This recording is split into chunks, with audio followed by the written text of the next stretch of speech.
Nous débutons cette grande tribune avec cette crise en perspective au Parlement. Ça vole bas à l'Assemblée nationale. La tête de Vital Kamerhe au perchoir de la représentation nationale semble ne plus plaire à certains députés alors que les deux chambres parlementaires sont en vacances. Un groupe de députés nationaux aurait initié une pétition pour descendre Vital Kamerhe. Information confirmée par plusieurs sources qui révèlent que plus de 40 signatures déjà recueillies. Le bureau de l'Assemblée nationale dirigé par Vital Kamerhe fait l'objet d'une pétition par le député Denis Tshibangou pour mauvaise gestion des frais de fonctionnement et non-paiement des assistants parlementaires. À la veille de la session budgétaire, ça sent les roussilles au Parlement, à en croire les foires dans les couloirs du Palais du Peuple, tout comme dans les salons UP où se trouvent des questions politiques et d'autres cercles amicaux et des réflexions.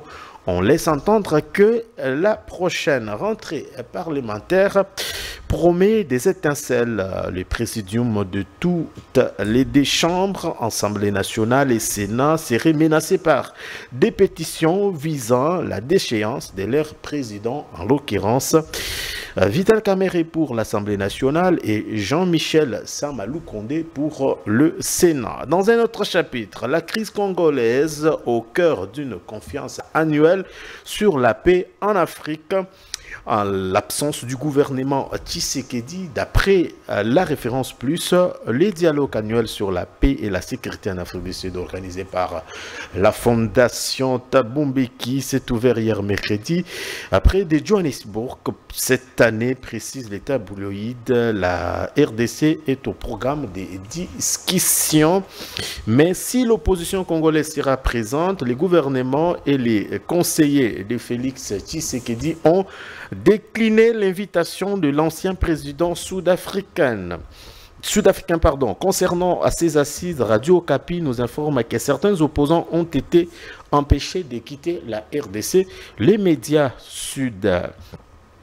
onusiens cités notamment Jean-Marc Abound et les délégués du parti Cher Amatata Mpogno. Pendant ces temps, la prospérité estime que le refus des prélats catholiques et protestants à cette démarche de l'ancien président sud-africain entame même la crédibilité de ces forums. Les confessions religieuses restent caucus sur leur feuilleton.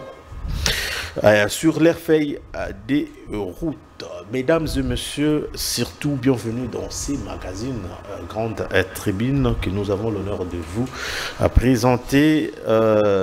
Monsieur Joseph Mbenza est avec nous sur ce plateau. Monsieur Joseph, bienvenue.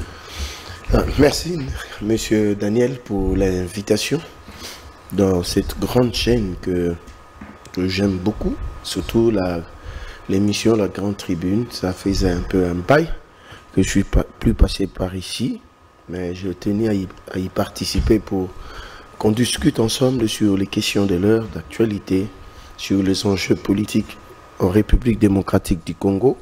Donc me voilà, donc je salue vous-même et le co-débatteur que vous aurez l'amabilité de présenter, tous les techniciens, sans oublier le président Christian Boussembe, que je salue là où il est, très affectueusement, avec tout ce qui se passe autour de sa personne, toute la manipulation orchestrée par Nangai Kabila pour ternir son image à l'étranger, à l'extérieur, qui plaît d'ailleurs à certains des opposants ici. Donc Christian Boussembe fait très mal à ces gens-là. Franchement. Donc je lui témoigne tout mon soutien et qu'il sache qu'il a ce combat qu'il a entrepris, ce n'était que normal qu'il subisse toutes ces pressions aujourd'hui, parce qu'il a touché au cœur du système rwandais ici au Congo. Alors avec de propagation du M23 AFC, des assassins, alors il y a ceux-là qui ont vu ça de mauvais oeil, parce que on les a coupés. C'est là, donc moi je lui témoigne tout mon soutien. Donc voilà. Merci. Alors Honoré Bayiloulaka, il nous fait l'honneur de revenir dans Grande Tribune avec plaisir. Nous vous recevons. Merci beaucoup. Bonjour à vous, Monsieur Daniel. Bonjour aux co-débatteurs. Je suis très heureux de partager les plateaux avec lui. Tout ce que je peux dire à l'instant, c'est de féliciter le ministre provincial de la Santé, Patricia Ngongo, qui hier était reçu par Madame la ministre Eva Zaïba pour réfléchir sur l'enterrement de sinistrés qui ont rendu l'âme dans des sites de sinistrés. Vous savez, comme venait de le dire ici les co-débatteurs, concernant M. Christian Bossembe. M. Christian Bossembe, c'est un homme de valeur et c'est surtout un patriote. Comme nous ne cesserons de vendre l'image de la crème intellectuelle de la jeunesse congolaise, fourchette dans laquelle nous faisons partie, nous lui rassurons tout notre soutien. Pourquoi? Parce que il porte les valeurs qu'autrefois avait incarné Lumumba, qu'aujourd'hui Bemba partage, Tshisekedi et tous les vrais patriotes. Puisque le vrai débat aujourd'hui se situe à deux niveaux. Vous avez d'un camp des compatriophobes, c'est-à-dire des gens qui ne s'intéressent qu'à leurs propres intérêts, qui ont trahi la nation et qui continuent. Voilà, nous aurons d'ailleurs les luxe d'en parler ici, qui s'organisent avec Thabo Mbeki, et il y a les camps de la patrie. Et Christian Bossembe, comme nous, de l'Union Sacrée, sommes du bon côté de l'histoire et nous ne pouvons que nous en féliciter. Merci beaucoup. Alors, Maître Bob Ngoy va nous rejoindre dans un tout petit moment. Alors, je voudrais, avant de commencer, d'accorder une minute à M. Joseph. Est-ce qu'il y a une information que vous voulez partager avant d'annoncer la thématique? Il y a pratiquement 3 parties. Merci, merci. Ici, j'ai voulu faire une mise au point en ce qui concerne le procès Constant Moutamba, parce qu'il a été cité dans les réseaux sociaux. C'est là aussi l'œuvre de la manipulation, parce que Mark Twain le disait dans son passage du livre qu'il avait écrit, que tromper les gens c'est facile, mais dire aux gens qu'ils ont été trompés c'est difficile. Parce que c'est un exercice périlleux pour montrer, pour expliquer, parce que les gens ont voulu faire une collision avec ce qui est arrivé à Constant Moutamba et la première ministre les associe, lui attribuant le malheur qui arrive à Constant Moutamba. C'est tout à fait faux, parce que aujourd'hui, nous avons opté pour un état de droit, la démocratie, le respect des institutions, le respect du principe de séparation du pouvoir qu'a évoqué Montesquieu, c'est-à-dire nous avons le pouvoir exécutif, législatif et judiciaire. Tant que le dossier au niveau de la justice, Son Excellence, Madame la Première ministre, ne peut pas intervenir, interférer aux affaires judiciaires, parce que ça, c'est la justice. Quand c'est au niveau du Parlement, Son Excellence, Madame la Première ministre, ne peut même pas fourrer son nœud là-bas, parce qu'il s'agit d'un autre pouvoir. Mais dans tous les cas de figure, Madame la Première ministre était en bonne relation avec son ministre, preuve lorsqu'elle a été à Kolwezi, quand cette histoire des Sénaref est sorti dans les réseaux sociaux et qu'on ait bloqué le fonds destiné à cette histoire de la prison. Il avait fait appel par son directeur du cabinet, M. Michel Lukoki, le ministre d'État, pour harmonisation, pour qu'il puisse avoir l'autorisation finale de l'ARMP. Mais malheureusement, le ministre n'est pas venu. Il s'en est suivi un meeting au niveau du palais de la justice. Alors n'attribuez pas ce qui arrive à Constant Moutamba, à son Excellence, Madame la Première ministre. Il y a également ceux qui pensent que l'Union Sacrée a abandonné Moutamba. Donc, aucun soutien. J'ai vu le nom de l'IDPS cité, nommément, parce qu'aucun cadre de l'IDPS n'a compati avec lui. Non, faux et archi-faux d'ailleurs.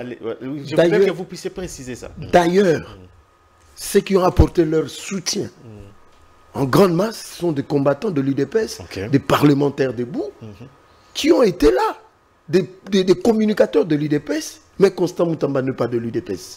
Donc, ce qui revient à dire, arrêtons la manipulation. Si Madame la Première ministre avait interféré, elle aurait violé la loi, et ça lui aurait aussi causé préjudice.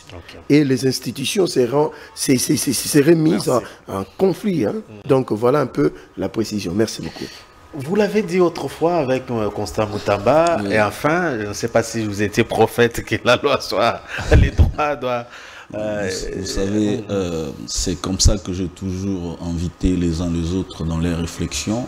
Lorsqu'on est à la fois cadre ou on est élite, et qu'on est invité pour prendre part au débat aussi sérieux sur les questions étatiques, il faut vraiment mettre de côté l'émotion. Puisqu'en croire le fait, tel que reproché à M. Constant Moutamba, il était de bonne loi que la justice soit dite. Et c'est comme ça que, d'un côté, nous étions en train de faire appel aux juges pour que le bon droit soit dit. Et de l'autre côté, à la jeunesse, d'éviter la manipulation. Puisque, vous savez, Moutamba était ministre d'État et ministre de la Justice. Et en sa qualité, il a tout donné pour que la justice redore son image. Alors, au moment où lui-même est trempé dans les choses qui n'honorent pas, qui ne redorent pas les blasons de la justice, eh bien, interdire aux juges de dire les droits, c'est faire d'une chose et son contraire, ou vouloir d'une chose et son contraire.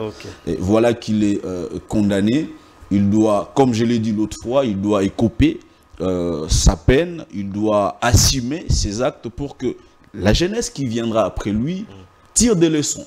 Vous savez, gérer l'État n'est pas facile.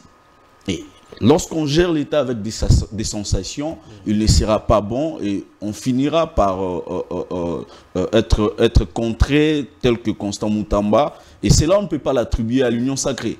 Pourquoi? Parce que dans l'Union sacrée, nous sommes parmi les rares communicateurs qui insistent que la justice s'éprègne de toutes les situations et entrer à la corruption, et entrer à la malversation financière, et entrer à des détournements.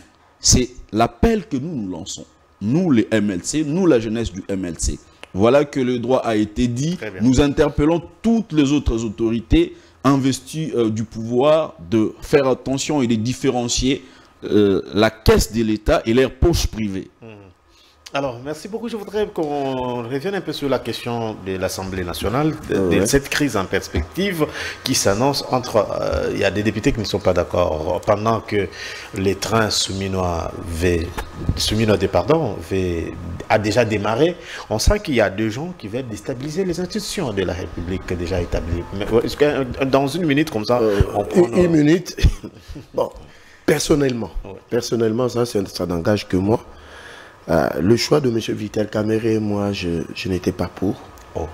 Ouais, dès le départ, parce que vous savez, ce qui fait la force d'une majorité, c'est le côté homogène de l'action. Mais on a senti comme si il y avait une hétérogénéité au niveau de la majorité. Le président dit autre chose, mais il y a des gens qui s'élèvent pour dire autre chose. Ça donnait lieu à un désordre au niveau de la majorité, sur deux points essentiels et existentiels du pays. En l'occurrence, le président de l'Assemblée nationale, M. Vital Kamerhe, et le président de la République. Ça commençait un peu à léser, ça commençait un peu à déranger les sensibilités. Étant donné que pendant que le patriarche Mbosso était à l'Assemblée nationale, vous avez remarqué que l'Assemblée nationale avait pris des très très grandes résolutions que la RDC ne devait jamais aller dans le sens que voulait M. Vital Kamerhe aujourd'hui. Vous voyez déjà cette antinomie, cette contradiction au sommet de l'État, ça donnait lieu à des spéculations au niveau de l'opinion et ça commençait à léser. Surtout la dernière sortie médiatique de M. Vital Kamerhe, côté du ministre des Belges Affaires étrangères, où il a évoqué que la majorité actuelle de l'Union sacrée ne suffisait pas autour du chef de l'État. Imaginez-vous que ces députés-là, qui ont fait de vous, M. Vital Kamerhe, président de l'Assemblée nationale, avec 13 députés nationaux. Vous imaginez. Et que vous insinuez que cette majorité ne pouvait pas être suffisante. Il fallait que Félix Tshisekedi s'assoie aux côtés de Nanga et de Kabila et de Moïse Katumbi. Pour que Félix puisse avoir la majorité que lui pense dans sa tête. Mais ça lésait l'opinion. Je me limite qu'à ça. Moi, je crois qu'en âme et conscience, et le président, lors du congrès de l'Union sacrée, va de manière opposée à ce que M. Vital Kamerhe a fait. Moi, si j'étais conseiller de M. Vital Kamerhe, je lui dirais de démissionner. Parce que son chef a dit le contraire de ce qu'il a évoqué dans les médias. Déjà là, ça part très mal. Et certains députés peuvent se dire, si le chef a évoqué le contraire, alors nous aussi nous acceptons. Donc, on comprend la et c'est pour cela que je dis que nous, politiques, même ceux qui sont dans les institutions, faites très attention par votre agir et vos propos. Ok. Aujourd'hui, le peuple est devenu très regardant et il nous suit à la lettre. Vous voyez comment les gens rappellent au président ce qu'il évoque, ce qu'il dit. À combler plus forte raison le président d'une Assemblée nationale. Merci beaucoup. Alors, comment analysez-vous cette question, à vous également? Non, mais l'analyse, elle est claire, puisque nous sommes du MLC, et le MLC a été toujours constant dans son soutien pour la libération de la République démocratique du Congo. C'est comme ça que notre ralliement au sein de l'Union sacrée était sans appel, simplement parce que croire la vision du président Félix-Antoine Tshisekedi Tshilombo, la volonté politique qu'il a, notre président national Jean-Pierre Bemba n'a cessé de les soutenir. Et Vital Kamerhe, comme chaque citoyen sérieux, patriote, peut analyser son positionnement, Vital Kamerhe ne joue pas le jeu au profit de la nation congolaise. Vous savez, loin des éléments évoqués ici, pas qu'on interprète mal vos propos. Non, je suis cohérent dans mes propos. Lorsque vous voulez nous faire revenir en arrière, sollicitant à ce que, à tout prix, nous puissions privilégier la voie de dialogue avec les ennemis ou les terroristes qui se sentent unis contre la République, alors que l'institution au sein de laquelle il est chef, il est président de l'Assemblée nationale. Cette institution-là, à la législature passée, comme venait d'être évoqué ici, avait pris des résolutions interdisant les brassages, les mixages des anciens rebelles dans nos forces armées. Aujourd'hui, le chemin est clair. Dialoguer avec les rebelles, dialoguer avec ces terroristes dans leur cahier des charges. Ils reviendront sur le chemin laissé par Kabila et sur le chemin que Kabila est en train de faire éloge aujourd'hui. Et Vital Kamerhe, dans la plupart de ses prises de position, Vital Kamerhe est en train de soutenir cette manière de faire. Et pour nous, nous ne pouvons que demander aux députés de poursuivre avec ces pétitions pour que Vital Kamerhe puisse laisser la place à un monsieur, à un député national qui sera proche de la vision, qui va porter la vision du président Félix-Antoine Tshisekedi Tshilombo pour que nous puissions mettre un terme. Il est allé plus loin pour dire que le processus de paix de Washington jusqu'ici n'a pas porté grand-chose, alors que le Congrès américain venait de se prononcer. Il s'est prononcé et les stratégies sont en train d'être mises en place pour que l'applicabilité des dispositifs ou des alinéas de cet accord entre la RDC et les Rwanda profite à la République démocratique du Congo. Mais au cadre comme lui, il se présente et se pointe pour dire que cela ne promet pas et que sur le terrain, cela ne produit pas d'effet, en lieu et place de condamner ou de peaufiner des stratégies comme ce fut le cas lors de la législature passée pour accompagner la vision du gouvernement qui est celui de mettre un terme à cette barbarie qui sévit dans la partie Est. Lui, de plus en plus, il ne cesse. Le problème n'est pas que la malversation ou la mauvaise gestion de finances du Parlement ou de l'Assemblée nationale. Le vrai problème, c'est sa ligne de conduite politique. Il est en déphasage avec le président de la République et la vision de la majorité. Et surtout, il vient de l'Afrique du Sud, hein, où il a eu pratiquement... Il a d'ailleurs écourté ses séjours pour les soins médicaux. Il y a des gens qui cherchent à comprendre ce que veut dire sa présence avec... le dossier Tabombeki qui s'était déjà en Afrique du Sud, donc laissez Vital Kamerhe tranquille. Votre souhait non. Alors, Félix Tshisekedi face au dilemme national, pardon sans impunité, dialogue sous conditions. Quel avenir pour le pouvoir en République démocratique du Congo dans l'ombre de l'insécurité? La première thématique, la première question que je voudrais bien laisser la parole à monsieur Joseph. Politique des points, conditions du dialogue et position présidentielle. On a vu le président réagir à tout ce qu'il y a comme dialogue. C'est l'initiative doit venir de lui. Il n'a pas besoin d'un facilitateur externe. Qu'est-ce que Félix Tshisekedi a voulu dire exactement? Merci pour cette question pertinente. Ici, je vais faire un exercice politique d'analyse et d'approfondissement de ce qu'a évoqué le président de la République.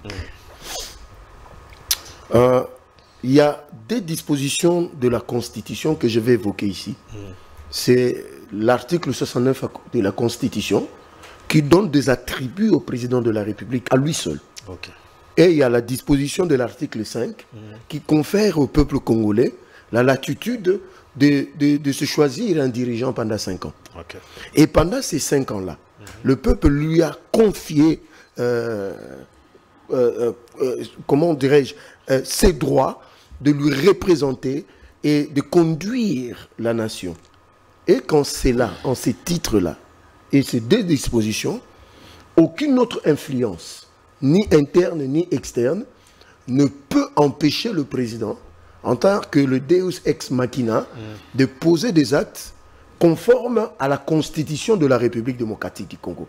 Parce que vous allez commencer du début jusqu'à la fin de la Constitution, au cours d'une législative, on nous parle du dialogue.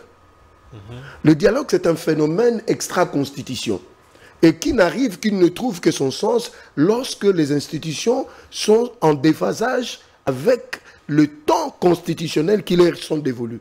Par exemple, je peux évoquer le fameux Joseph Kabila, disons-le comme ça, de triste mémoire, qui nous a outrepassé les mandats constitutionnels de 2016 à 2018, et ça a valu 480 morts. Là, il fallait maintenant aller sur la table de discussion pour trouver des mécanismes.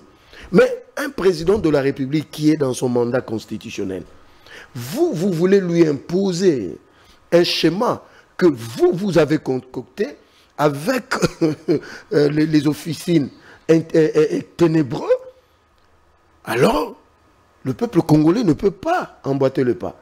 Et ce n'est que quelques individus que je vais citer ici. Parce qu'ici au Congo, nous avons des groupes des opposants. Il y a une opposition politique et il y a une opposition armée. Mais cette opposition armée a aussi des collaborateurs dans des églises que vous connaissez, dont je ne vais pas citer ici. Okay. D'autres sont des évêques et d'autres sont dans des pasteurs. Je ne dis pas tous parce qu'à l'église catholique, il y a 47 évêques. Mais il y a quelques évêques de là qui sont en connivence avec les forces obscures, qui veulent mettre en mal la République démocratique du Congo. Et ça n'est suivi cette fameuse histoire de M. Thabo Mbeki. Pour nous imposer un médiateur, il veut nous imposer qu'il soit un médiateur pour faciliter... La question, pourquoi il s'intéresse beaucoup aux questions? Je vais donner des révélations aux Congolais pour qu'ils comprennent. Sous Joseph Kabila, M. Thabo Mbeki, c'est la coulée douce parce qu'il avait des carrés miniers et des actifs miniers à Manono avec métal, je crois, le nom m'échappe. Et ce monsieur, c'est à la coulée douce. Il avait des intérêts que M. Kabila, après Sun City, sa récompense, c'était qu'on lui a attribué des actifs miniers. Et ce monsieur, il s'est enrichi. Il était en Afrique du Sud, mais de l'autre côté au Congo, ses actifs lui valaient de millions de dollars. Au détriment des Congolais qui souffrent de la malnutrition. Et qui lui a donné ça? C'est son pote, c'est son ami Joseph Kabila. Et je vais encore plus loin. L'Union européenne avait sanctionné Gassabo God Raffinerie, dont M. Kabila a des actions et M. Thabo Mbeki. C'est ce qui a fait que ces rapprochements des perdants pour trouver des moyens, des mécanismes pour nous endormir avec des histoires de paix en Afrique du Sud. Et le président a vu juste au travers de son ministre des médias, Patrick Mouyaya, qui avait coupé court. Mais au sein de nos institutions, il y a des gens qui voulaient y aller. Ok. Mais vous faites allusion à qui? Non, je fais allusion à la personne que vous pensez là. Oh. Parce que lui, il voulait aller. Mais quand il y a eu clameur, et il s'est rebuffé en évoquant des histoires de soins médicaux, au moment où il n'est pas malade. Mais, tenez, monsieur Daniel, le président a été clair. Okay. Discussion avec des Congolais, je suis d'accord.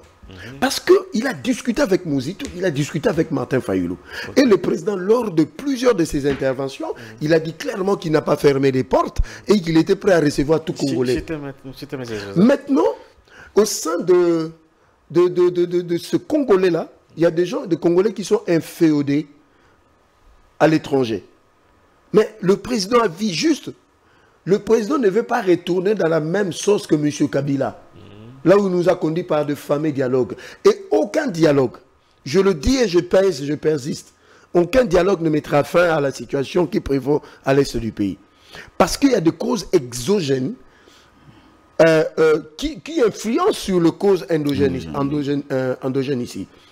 Les multinationales, ce n'est pas le fameux dialogue avec Martin Fayulu quand il s'assoit avec Tshisekedi qui va persuader ces multinationales de ne pas venir nous mater ici. Mais au contraire, le président trouvait la meilleure stratégie dans sa diplomatie agissante. Vous avez vu son excellence, monsieur le vice-premier ministre, ministre du Transport, monsieur Jean-Pierre Bemba, avec le cheikh Mansour du Qatar. Vous voyez, le Qatar qui était un soutien important du Rwanda. Maintenant, ils viennent avec, à la grande porte, à la République démocratique du Congo, avec l'intention d'investir. C'est important d'investir 21 milliards de dollars. Et il a été reçu par son excellence, Madame la Première ministre Judith Suminwa Tuluka. Donc, vous voyez, le président, c'est lui qui a le tableau de bord. Il sait là où toucher. Alors, vos dialogues là, c'est une forme de diversion, de distraction. Au moment où nous sommes en train de requinquer notre armée, allez demander à Corneille Nangaa ce qu'il a subi à Minembwe quand il a osé.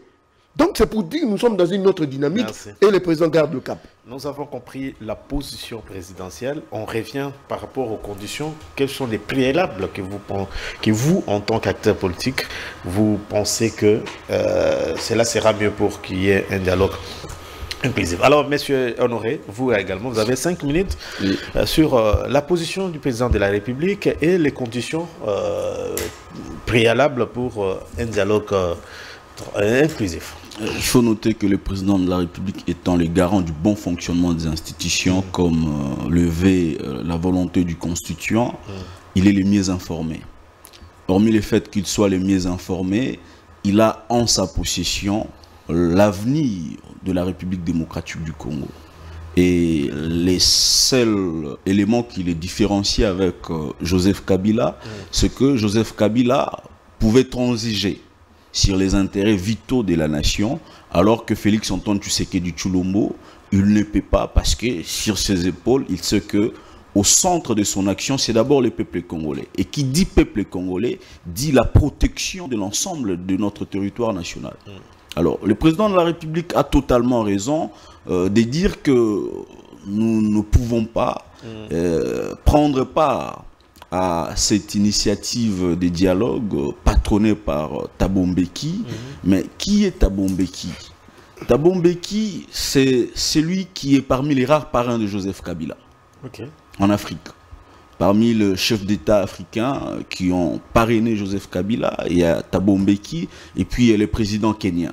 Et ils sont nombreux, les Kagame et les présidents de l'Ouganda et ainsi de suite. Obasanjo qui est très fort dans ces... Voilà, donc c'est pour dire que ce que M. Thabo Mbeki est en train de préparer, c'est simplement d'abord la haine qu'il est en train de multiplier ou de faire sentir par le fait que le président de la République et les gouvernements souminois auraient à récupérer le carré minier qui était à leur disposition. 600 actifs miniers. Voilà, 600 actifs miniers qui étaient à leur disposition, qui profitaient à la fois les camps Kabila et puis tous ses parrains.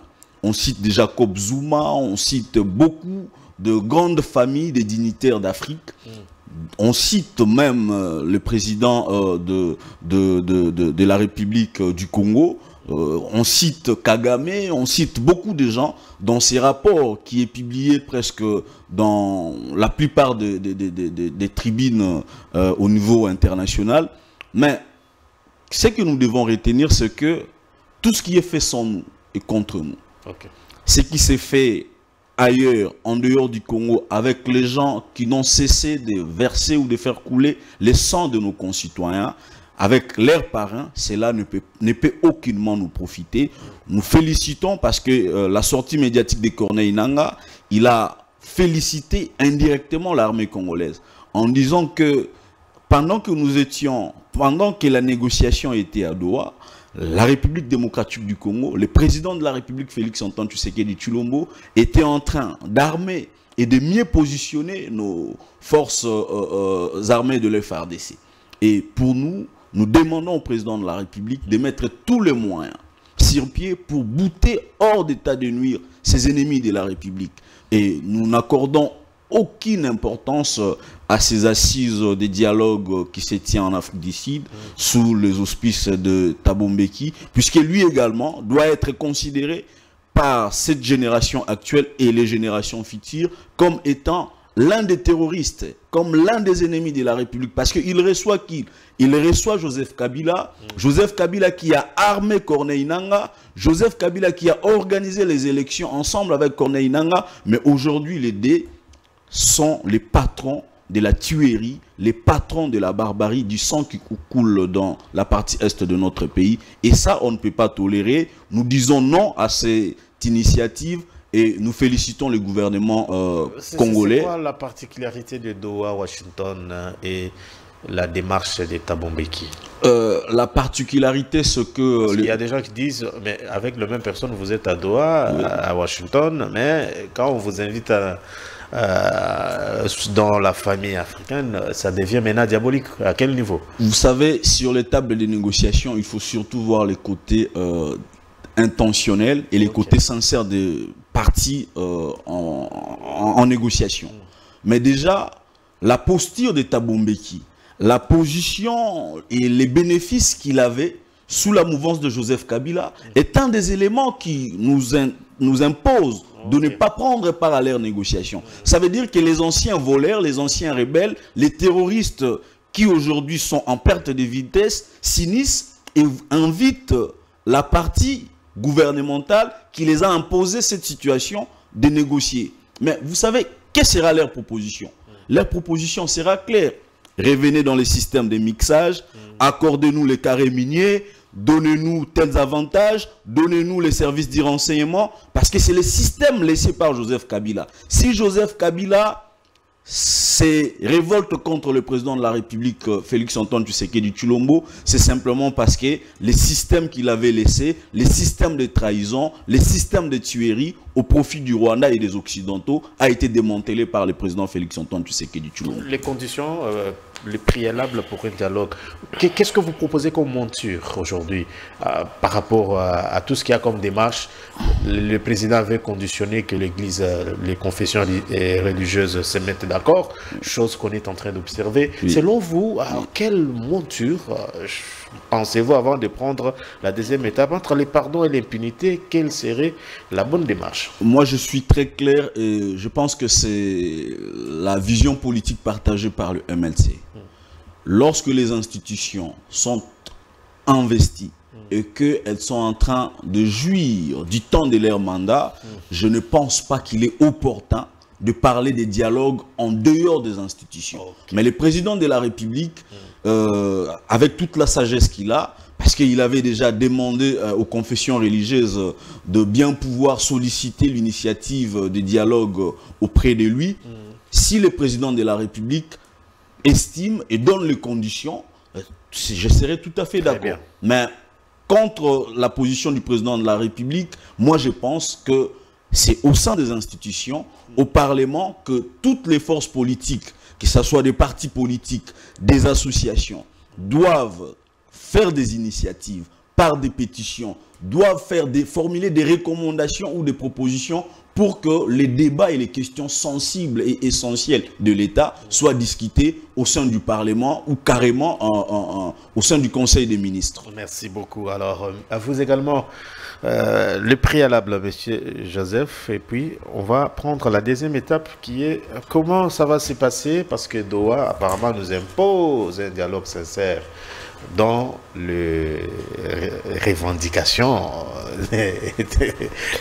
Il faut faire très attention. Avec ce qui se passe à Doha, il y a trop de la manipulation autour du déroulé des discussions là-bas. À qui profite tout ce que vous... Ça profite à la RDC. Je vais le démontrer. Allez-y. en relation... Les préalables d'abord au dialogue qu'on va prendre dans la deuxième étape. Quel préalable pour quel dialogue avec... Vous voulez-moi la monture? Non, parce que je voulais faire une démarcation. Vous avez 5 minutes, allez-y. Oui, une démarcation. D'abord, je rentre sur Thabo Mbeki. Thabo Mbeki, c'est... Pour les Sud-Africains, c'est un homme immoral. Comment ça? Parce qu'il a été destitué. En termes d'image politique, Kabila a choisi la mauvaise personne. Et sous son règne, il n'y avait plus de taux de VIH-Sida et de pauvreté et de corruption. Mais de l'autre côté, sous l'impulsion du président Félix Tshisekedi et son gouvernement, nous avons récupéré plus de 600 actifs miniers, gaziers et pétroliers, même des actifs pétroliers. C'est que madame... J'ai entendu les dossiers pétrole. C'est que madame Eve Bazaïba s'était vertuée pendant qu'elle était au ministère de l'Environnement pour nous arracher nos forêts, parce qu'on en avait perdu plus de 80. Imaginez un peu. Et Thabo Mbeki fait partie de ces groupes avec des Dan Gettler. Et c'est vrai, parce que nos minéraux transitaient aussi par Congo-Brazzaville. Parce que chaque pays voisin avait une quotité de ce que produisait la RDC, au détriment des Congolais. C'est pour cela que vous avez vu tous ces pays voisins être indifférents à la cause de la RDC. Parce que chaque pays avait des intérêts obscurs avec l'ancien régime. Et que le président Félix dit, il dit non, tout pays qui veut investir vienne par la grande porte, et ça déplut même à M. Sassou, il faut le dire comme ça. Je vais y arriver Doha maintenant. Mais à Doha là-bas, qu'est-ce qui se passe? À Doha, c'est parmi, parce que le Rwanda le sait, ce que le Rwanda avait perdu à Washington, il a voulu le récupérer à Doha, avec ses patins, en allant corrompre encore certains experts internationaux, nous proposer un draft qui a déplu à la RDC le président Dignette.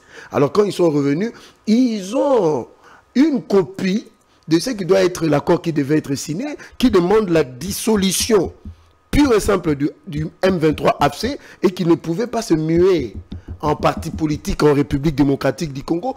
Ils le savent. Et qu'en ces titres-là, Nanga se présenterait dans un fameux dialogue avec quelle casquette. Et que dans ce qui est prévu, il y a démobilisation, réinsertion, parce que ceux qui ont été amenés par force, ils seront réinsérés. Mais ceux qui sont coupables de crimes imprescriptibles seront arrêtés. Et il y aura amnistie sélective et il n'y aura pas mixage et brassage, mais tous ceux qui voudront aller entrer dans les services de ce sera au cas par cas et c'est le gouvernement congolais qui va en décider. Et que les dispositions intangibles de la Constitution par rapport à nos frontières et par rapport à la souveraineté ont été réaffirmées. De l'autre côté, vous avez le Conseil de sécurité qui vous brandit toujours la résolution 2773 qui met à mal Kagame. Parce que Kagame, lui, dans sa folie, il voulait remettre en question les frontières héritées de la conférence de Berlin. Maintenant, Kagame veut se requinquer par un dialogue ici qui coûterait à la République, selon mes informations, plus de 100 millions de dollars. Pour blanchir Kagame, pour dire que c'est un conflit congolo-congolais. Pour blanchir Kabila. C'est ce que Félix est en train de... Mais il est au courant. Nous donnons des informations pour dire ce qui soutient le dialogue, le fameux pacte, sont démoniaques pour ces pays. Ils n'aiment pas ce pays. Alors le président... Il n'y a pas l'opportunité. Le président a compris tous les enjeux. Il ne faut jamais blanchir M. Paul Kagame. Il ne faut pas blanchir M. Kabila parce que c'est lui le géniteur avec Eric Nkuba et tous les rapports des Nations Unies établissent la corrélation entre M. Moïse Katumbi et Kabila avec... Vous avez suivi sa réaction avant-hier. Mais un procès de... Et puis c'est une sortie encore d'un homme qui est déstabilisé, déséquilibré sur le plan politique. Donc, c'est pour dire le président de la République ayant compris le manœuvre de certains prélats catholiques et des pasteurs, même ceux des églises des réveils n'ont pas vu clair, sauf l'évêque de Dokamba, l'évêque supérieur, ils sont tombés dans le panneau. Mais le président... dans les panneaux. Mais oui, le président vit clair, a vu juste, parce que c'est l'homme le plus averti de la République. Il a dit, dialogue préalable, première condition sine qua non, mon initiative. Et c'est ce qui a énervé Thabo Mbeki, c'est ce qui a énervé Sassou, c'est ce qui a énervé Nanga, c'est ce qui a énervé Jean-Marc Abound. Que vous avez bloqué les visas ici. Non, il ne faut pas suivre. On nous a brandi ici, on a bloqué le passeport de Martin Fayulu. C'était du mensonge, du bluff inutile. C'est des opposants qui n'aiment pas s'assumer. Ok. Martin, qui vaut Kabound aujourd'hui en République démocratique? Il était en prison, il est sorti, il a fait quoi? Il n'a même pas réussi à rassembler 100 personnes. C'était comme ça, on prend la dernière étape. C'est pour dire, qu'aujourd'hui, le peuple doit avoir confiance en son chef parce que le président veut trouver des solutions qu'après lui, qu'on ne retourne plus dans la même situation d'antan. 30 ans, ça suffit et il faut passer par autre chose. Mais comme on dit, on ne fait pas des œufs sans casser des omelettes. On ne fait pas faire des œufs sans casser, faire des omelettes sans casser des œufs. Tout ce que nous sommes en train de voir, parce qu'aujourd'hui, notre armée, l'armée, la seule que nous avons, est en train d'en découdre avec Corneille Nangaa et ses amis rwandais. C'est pour cela nous saluons le vice-premier ministre, ministre de la Défense, Guy Mwadianvita, qui suit à la lettre les instructions du chef de l'État et de son Excellence, Madame la Première ministre. Alors, merci. Justice, pardon et impunité, on parle dialogue. Qu'est-ce qui va se passer, monsieur Honoré, lorsqu'on parle dialogue, on voit des concessions qu'on doit se faire, mais est-ce que Nangaa et consorts seront-ils pardonnés? Où est la justice? Est-ce que vous pensez que la jeunesse congolaise est naïve? La jeunesse n'est pas naïve. Vous pensez que les actuels dirigeants qui sont aux côtés du président Félix-Antoine Tshisekedi Tshilombo, Madame la Première ministre Judith Suminwa, mon président national du MLC Jean-Pierre Bemba, et puis Messieurs le ministre de la Communication, Patrick Mouyaya, avec la lutte institutionnelle qu'ils sont en train de mener, vous pensez que demain, Nangaa sera facilement blanchi? La justice, c'est la clé qui élève une nation. Et notre justice ne cédera pas face à la manipulation. Okay. Vous l'avez vu, certes, il y a des choses que nous sommes censés critiquer, mais notre justice, petit à petit, s'investit et se positionne au profit de l'intérêt général. Donc, comme pour dire que tout ce que Corneille Nangaa, et ça je m'adresse à Corneille Nangaa, ça je m'adresse à Joseph Kabila, tout ce qu'ils sont en train de faire, qu'ils ne pensent pas qu'un jour, ils seront blanchis par l'histoire. Puisque cette jeunesse qui est en train de monter et les mécanismes institutionnels qui sont en train d'être mis en place dans l'accord en cours de Doha, également de Washington, tout sera mis en œuvre pour que chacun puisse répondre de ces actes, surtout pour des violations. Vous voyez, il y a des gens qui sont bâtis à bout portant. Simplement parce qu'ils sont en train de prôner la paix, là où c'est occupé par les rebelles et les assaillants de Corneille Nangaa et de Joseph Kabila, qui travaillent au profit de M. Kagame. Donc la justice ne va pas céder et chacun sera responsable de ses actes et des actions qu'il est en train de poser. Mais c'est cette position-là qui met en difficulté les négociations. Non, non, non, non, non. Oui. Qu'est-ce que nous disons? S'il faut négocier, nous n'allons pas négocier avec des rebelles.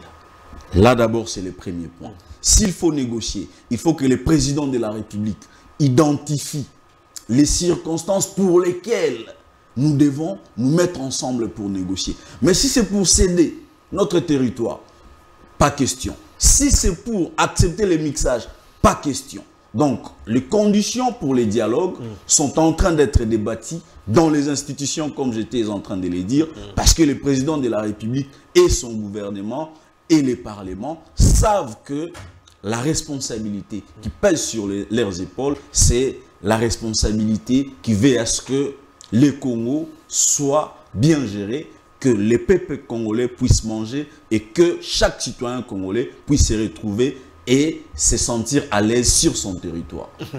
Pourquoi les mots de pardon vous dérangent les régimes? Vous négociez, mais quel sera le sort de ceux qui occupent les territoires, notre territoire, disons? Nous sommes allés à Sun City. Nous avons levé l'option dans le préambule de la Constitution que jamais, au grand jamais, quel que soit le degré du niveau de frustration. D'ailleurs, en sociologie politique, on dit que les frustrations sont légitimes. Même moi, dans ma maison, mes enfants ne peuvent pas être tous d'accord avec les actes que je pose, mais cela ne leur donne pas le droit de me gifler. Mais eux, ils ont giflé leur mère, la mère patrie, la RDC.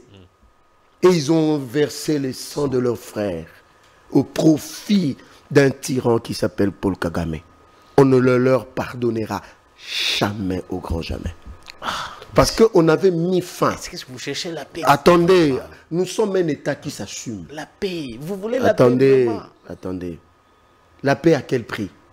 Pour que demain encore, un autre colonel n'en puisse naître, je ne sais pas, à Malembankoul ou à Chemoachela. Donc le seul moyen d'avoir l'attention de ce pays, il faut tuer les gens. 3100 morts à Bukavu, 700 femmes violées, 600 disparus. J'attends des fameux opposants ici à Kinshasa. Attendez, je dis des choses sérieuses, pas des émotions maintenant là. Nous, on n'est pas émotifs, c'est eux qui présentent ces caractéristiques. J'attends cette fameuse opposition ici à Kinshasa parler de la cohésion nationale et de l'unité nationale. Oui. Donc, le prix d'avoir la cohésion nationale et l'unité nationale, c'est de verser le sang des autres Congolais. Et ceux qui sont tués là, vous n'avez pas brisé la cohésion nationale avec eux. Comment vous pouvez expliquer? Congolais, tous appellent Maëlet. Vous avez un président qui a fait 18 ans, qui s'est vanté d'avoir neutralisé et éliminé la menace M23. Mais il dort avec eux. Comment expliquer? Ceux qui sont partis le 2 août, qui ont fui Laurent Désiré Kabila, sont devenus ses amis. Au moment où il se dit que ce sont pères. Comment vous pouvez expliquer qu'il dort protégé par l'armée rwandaise? Et vous voulez qu'on pardonne à ce genre de personnes? Messieurs, nous avons levé l'option pour une justice transitionnelle. Et le président l'a dit dans son discours du 30 juin. Quels que soient les dialogues ou quoi que ce soit, la justice fera son travail. La question aussi, c'est pourquoi l'opposition s'accroche? Bon, cette question, j'allais poser peut-être... pourquoi elle s'accroche beaucoup plus au dialogue? Non, il faut faire la part de choses, faire une nuance. Ceux qui sont avertis, les grands esprits, ils comprennent. Dans cette opposition, il y a ce qu'on appelle l'ambivalence. C'est-à-dire, vous avez une opposition. Nous, à l'IDPS, nous avions été matures pour comprendre ça, c'est bon pour la République, ça, c'est mauvais pour la République. Mais vous avez des gens qui sont esclaves des prêtres catholiques, comme Martin Fayulu, qui n'a pas de personnalité, qui n'a pas de caractère politique. Quand Cholet et tous, Martin Fayulu dit oui. Mais il ne sait pas que Cholet, c'est un être humain, il peut se tromper aussi. Comment voulez-vous? Je pose des questions, aussi simples à tout le monde. Ils ont sillonné l'Afrique. Mais pourquoi ils ne sont pas allés au Burundi, chez Ndayishimiye, pour présenter leur fameux pacte pour le vivre ensemble en Afrique? Ils roulent pour le régime. Qui roule pour le régime? Ndayishimiye, que vous avez cité. Et Kagame roule pour qui? Pour les rebelles. Donc vous voyez déjà, il y a un problème. Maintenant, avez-vous déjà entendu que M. Martin Fayulu et les autres condamnés de manière claire, expressis verbis, M. Paul Kagame? Est-ce que vous avez vu M. Martin Fayulu et ses amis, les Kaboundé et les autres, condamner les actes de Corneille Nangaa? En d'autres termes, nous avons de l'opposition hypocrite ici, mais en réalité, pour eux, la tête de Félix, peu importe le prix. Le fameux Franck Diongo l'a dit, Tokeko Kangamana Kagame Poto Bengana Félix, mais au prix du sang de Congolais. Alors, vous voulez qu'on pardonne à ces gens-là? Le président était clair. Les gens n'ont pas compris. Moi, je le dis. Il faut lire entre les lignes. Nous terminons l'affaire de Kagame bientôt. Et nous allons nous occuper. Quand le président parle de dialogue entre Congolais, c'est une façon de dire nous allons nous occuper des traîtres à l'interne du pays, ici à l'intérieur. Donc, c'est pour dire que la bêtise humaine qui est en train de se produire, je vous dis, dans l'histoire des nations, toute bêtise humaine a toujours eu une fin, et une fin tragique. Il y a ceux qui pensent que c'est le peuple congolais qui doit laisser les Congolais qui doivent normalement décider. Donc c'est-à-dire... Si oui, pardonnez... Non, si cela est le cas, les gens ne lisent pas la Constitution. Le peuple a confié pendant 5 ans sa volonté à une seule personne. Et ici, j'évoque Jean-Jacques Rousseau quand il parle du pacte social. Bon, on a évité surtout. Le pacte social, c'est ce qui sous-tend la politique aujourd'hui. Quelques minutes, on termine la dernière partie. Votre réaction par rapport au pardon, comme ça on finit avec l'avenir du pays sur les menaces. Jamais aux États-Unis, Oussama Ben Laden a été pardonné. Ceux qui pactisent avec l'ennemi les sont également. Ils sont également les ennemis de la République démocratique du Congo. Ils n'auront le pardon peut-être après qu'ils soient d'abord châtiés sévèrement par notre justice et par cette génération.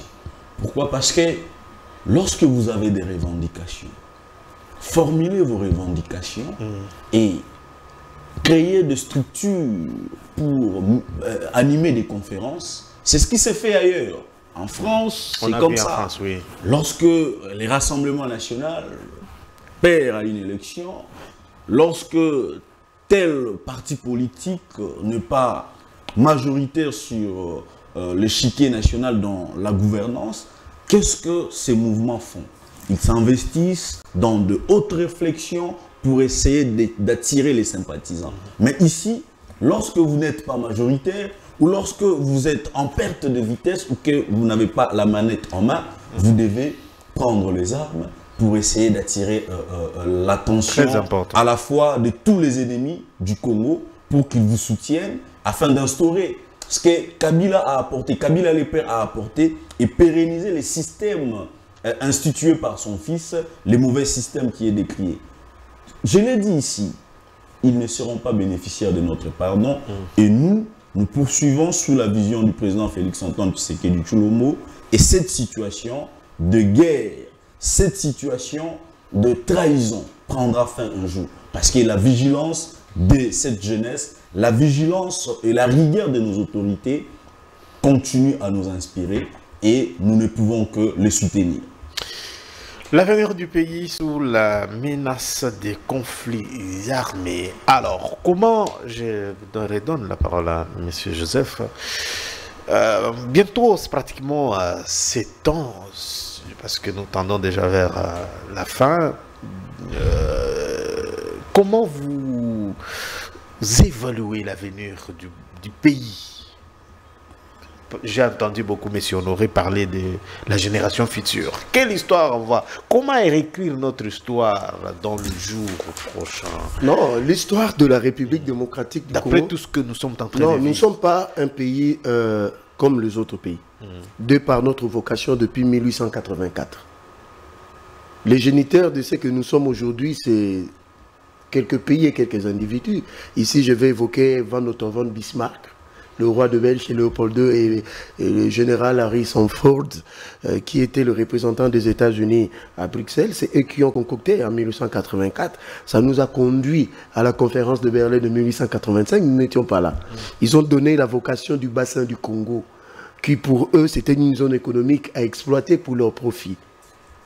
Et chaque cycle de 30 ans nous a valu de malheur. Okay. Nous avons commencé par l'EVA avec l'industrie automobile, dont nos aïeux ont été coupés, vous voyez. Et nous, pour eux, pour ces gens-là, nous sommes que, comment dirais-je, des sous-hommes. Et ça continue, ça a été pérennisé jusqu'à aujourd'hui. Et je vais dire aux Congolais d'être très prudents avec ce qui se passe avec les États-Unis d'Amérique. Même Donald Trump est en train de risquer sa vie pour le dossier de la RDC. Je vais démontrer. Il avait été décidé que le Congo ne se relève jamais. Et celui qui a donné cette mémoire au président Franklin Roosevelt en 1939, c'est Albert Einstein, qui a dit clairement qu'il faut jamais laisser le Congo, le bassin du Congo sous la domination d'une autre puissance. Même eux-mêmes ne peuvent pas disposer de leur pays. Et puis Henry Kissinger est venu renforcer le clou en 1975, en donnant encore une autre mémoire à l'époque. Et ils ont été travaillés parce qu'en ce moment-là, en 1975, on a associé le temps dans cette aventure. Parce que ça devenait une affaire de tous. Et ils sont encore plus loin. Ici, j'évoque le monsieur Shamir, le premier ministre israélien en 1983, qui a dit à notre représentant à Tel Aviv, votre pays, c'est une injustice naturelle de Dieu pour nous autres. Si vous êtes faible, nous allons vous dompter, nous vous devenez puissants. Donc la volonté de nous maintenir dans la faiblesse, dans cet état, ce n'est pas lié aux Congolais d'abord, c'est lié à eux. Je vais encore plus loin parce qu'on n'a pas le temps. Donald Trump, quand il est arrivé, qu'est-ce qu'il a fait?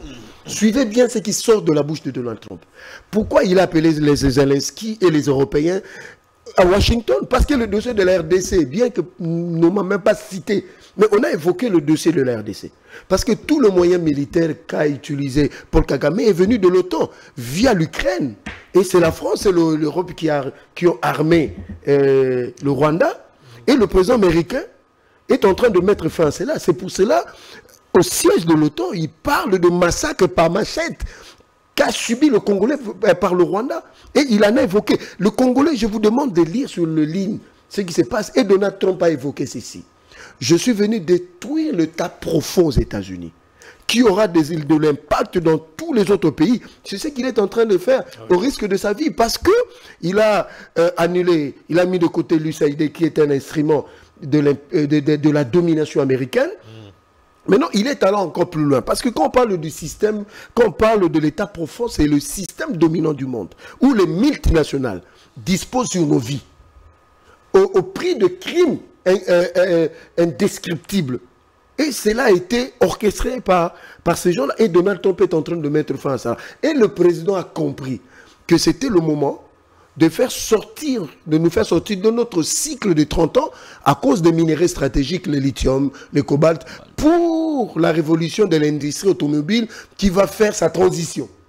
Donc, nous avons, parce que vous sentez des soubresauts, même le corridor Lobito en est une illustration, parce qu'on n'a pas le temps. On allait sur le plan de la géopolitique mondiale et sous-régionale, même congolaise. On allait étaler ce qui est en train d'arriver. Et le président est sûr de son coup. C'est pour cela qu'il est en train d'entrer dans les méthodiquement, parce que vous avez vu aujourd'hui les actifs miniers sont mis sur la table des négociations pour nous donner la paix. Et que pour la première fois, les Américains ont voté une loi dans leur congrès pour que cela soit effectif. Et c'est au détriment de Paul Kagame et les autres qui veulent torpiller avec certains pays européens et certaines marionnettes ici congolais. Donc, nous sommes sur la bonne voie et nous sommes en train de sortir de 120 ans de malheur avec le cycle de 30 ans, et nous sommes entrés d'entrer dans une nouvelle ère que si nous négocions bien, c'est pour cela que j'interpelle le Congolais. Bino bozo que nous négocions.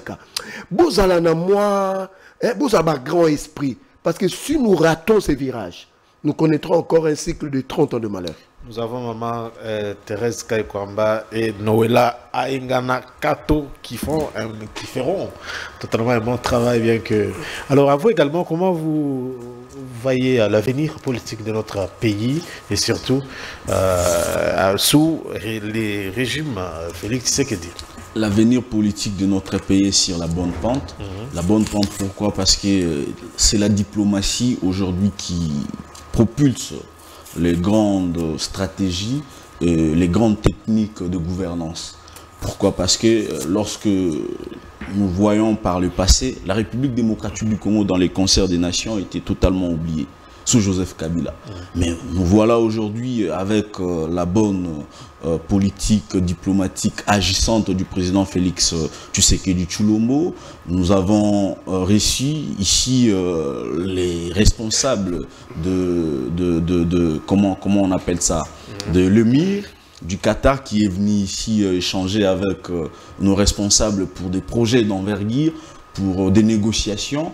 En termes d'investissement, d'exportation et d'importation, il a été reçu par son excellence Jean-Pierre Bemba Gombo. Hormis ça, c'est le président Donald Trump, le président des États-Unis, qui porte aujourd'hui à cœur la situation de la République démocratique du Congo. Ce sont des éléments qui nous rassurent pour garantir à la jeunesse, garantir à ceux qui doutent jusqu'ici de la stratégie politique du président Félix Antoine Tshisekedi Tshilombo, de retenir une seule chose, de retenir que aussi longtemps que le cycle du mal persiste, il y aura toujours un élément, un vaillant, un guerrier qui viendra mettre un terme. Et dans la situation politique de la République démocratique du Congo, depuis notre indépendance, cet acteur majeur, celui qui est le porteur d'espoir pour le changement, c'est Félix-Antoine Tshisekedi Tshilombo. Mettons-nous d'accord, soutenons-les et soutenons les institutions de la République. Merci beaucoup. Alors, Monsieur Joseph, on a fini. Dans une minute, on retient quoi pour aujourd'hui? Les conditions liées au dialogue, la position du chef de l'État, les pardons, oui, mais où est la justice et l'avenir de la République dans une minute? Non, pour demander seulement aux Congolais d'être vigilants et rationnels. Ne cédons pas aux émotions et restons comprenons. Parce que dans toutes les nations du monde, on a fait la part de choses entre le traître et ceux qui ont travaillé comme patriotes. La République, il faut que nous construisions un État-nation. Vous avez vu la Chine, la Russie, ils ont construit un État-nation. Pour les Chinois, pour les Russes, la Russie c'est leur mère. Et on ne peut pas toucher leur mère. Mais nous sommes encore au niveau où nous avons des traîtres à l'interne. Ceux qui complotent contre la République démocratique du Congo. Alors le président doit s'inspirer de Che Guevara. Il doit s'armer, avoir une arme pour que tous les traîtres, on ne les pardonne pas. Parce que quelqu'un qui a trahi, il a décidé de manière délibérée. Les traîtres, on les met de côté de manière définitive. Que ce soit dans les services de sécurité et de défense, quel que soit même des civils. Donc, nous demandons aux Congolais de ne pas céder aux émotions.